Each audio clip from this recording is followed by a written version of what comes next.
Iedomājieties, kādus jokus izspēlē cilvēka zemapziņa. Man ir viens klients, kuram bija sūdzības par darbu, ka viņš aiziet uz darbu, atnāk mājās un ir ļoti noguris. Viņam darbs patīk, bet vienmēr atnākot no darba mājās ir ļoti liels nogurums, tā ka neko vairs negribās darīt, ir vienkārši vēlme doties gulēt.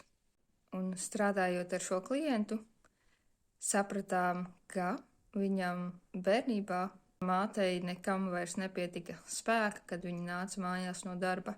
Un šādā veidā šis klients zemapziņā ir paņēmis šo pašu sajūtu, ka nākot mājās no darba ir nogurums un nekam vairs citam neatliek spēka.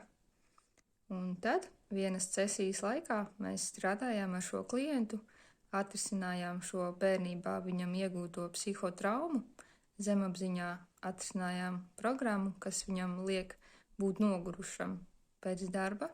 Un tad klients nākamās sesijās stāsta, ka viņam darbā ir pavisam cita enerģija strādāt, pēc tam atnākot mājās vairs nogurumu nav.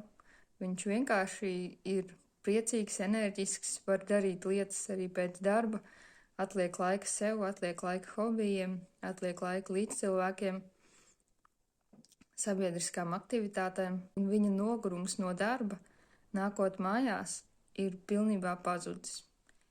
Un tas iepriekš bija bijis tikai tāpēc, ka viņam zemapziņā vēl joprojām bija aktīva trauma par to, ka viņš redzēja, ka viņa māte nāk mājās no darba un ir nogurusi. Redziet, ko nozīmē strādāt zemapziņā?